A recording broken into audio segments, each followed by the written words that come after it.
Since Unleashed Recompiled released, people have been talking about Sonic Unleashed a lot more. And of course, when an older Sonic game comes back into the limelight, a lot of comparisons are made. And the game that Unleashed is compared to the most is always Sonic Generations. And it's easy to see why. In terms of gameplay, they are extremely similar, at least in the main Sonic gameplay, as well as graphical fidelity. And while there are differences even in those similar aspects, in the grand scheme of things, their main Sonic gameplay is very close. Both games even share a second version of levels that aren't enjoyed as much. I like the Werehog and Classic Sonic just fine, but I think most people will agree the modern or regular Sonic versions of the levels are the most fun. Now when we look at straight up gameplay, Generations obviously has the edge. Generations basically perfected what Unleashed set out to do with the boost formula, and gave us the most polished version of it. As for graphics, while Unleashed definitely has some more detail thrown in, and in my opinion richer backgrounds of levels, Generations was newer, so looked a little bit sharper, and definitely ran a lot better on its original hardware. In most ways, Generations usually comes out on top,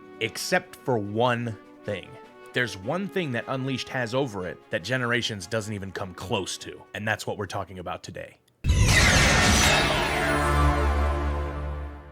So most people know that Generations is regarded as one of the best Sonic games in the whole series, and in stark contrast, Unleashed is, or was, treated as one of the big failures. But when I look at my favorite Sonic games of the past, Generations, while very good and very fun, never really stood out as much as Unleashed did to me. Even though I loved it the first day I played it, it didn't really stick with me like any other Sonic game before it. While I had a lot of fun playing it, the experience still felt a little hollow. It wasn't until later in the meta era that I realized what I and the games were missing. One, the most obvious thing, an engaging story, and two, a little less obvious, a cohesive adventure with the story. Sonic Unleashed's story might not be the deepest or most complex thing out there, but it was told well, showed well, and written well. Then in Generations, we get a pretty bare-bones story, something we can follow throughout the game, but there's not a whole lot to it. A literal empty space where the adventure takes place, all wrapped up in about a 4 to 5 hour playtime if you play straight through without doing a whole lot of optional stuff. Now with video games, you can make the argument that the story isn't important, as long as the gameplay is good. And while I agree, a game can still be great even though the story is either meh or even bad. Generations obviously proves that, but I also think a subpar or bad story holds a game back, keeping a game down at just a fun time that you had and you enjoyed it, instead of becoming not only just a fun experience,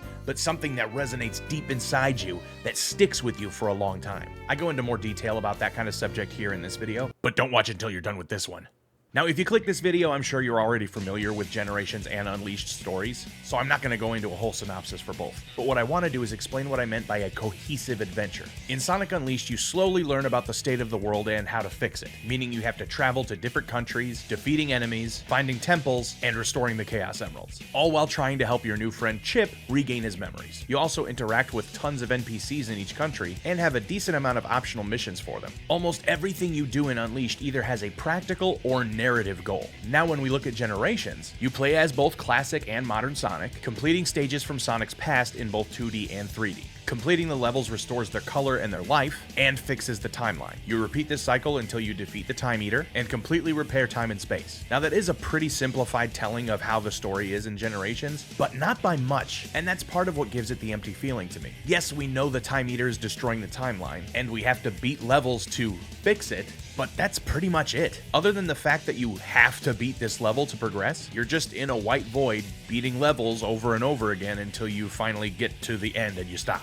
There really isn't a sense of progress of the story until you just randomly get a cutscene. In just about any Sonic game that had a story prior to that, the stages you were playing were part of the story. You were there for a reason. You were going somewhere, chasing something, or trying to help somebody, specifically in that stage. But in Sonic Generations, it almost feels just like a fancy stage select screen. So not only do you get an extremely simple story, but it also doesn't add anything in the levels, and vice versa. The levels don't feel like they have anything really to do with the story other than the fact that you just have to do them. Now having said all of that, that doesn't make Generations a bad game, or worse than Unleashed. Sonic Generations does exactly what it set out to do, celebrate 20 years of Sonic. With a handful of awesome levels, and Planet Wisp, from Sonic's history, spanning the entire Sonic series. It didn't have to have a great story. It's already an awesome game without it. But if it had one, I think it could have been much more. That's why I think I and a lot of other fans have much stronger feelings about Unleashed than Generations, at least in some ways. And again, as I said before, Unleashed story isn't anything groundbreaking or amazing, but it's decent, and it has a lot of small story moments in between the big story moments. So it always feels like you're progressing through the story. The main stages all serve some sort of narrative purpose outside of just progression. As you play, the game shows you how you're moving through the story. It doesn't feel like you're just jumping from level to level on a one-speed pace to get to the end of the game.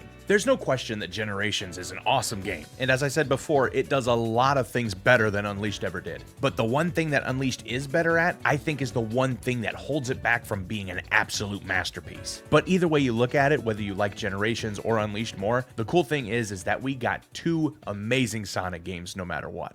Real quick, I wanted to give a shout out to SB Gaming Plus for providing the awesome gameplay clips we had today. If you want to see some awesome Sonic gameplay and plenty of other games, head on over to his channel. I'll have the link in the description below. Anyways, thanks for watching today. I will see you next time on The Z-Man Show.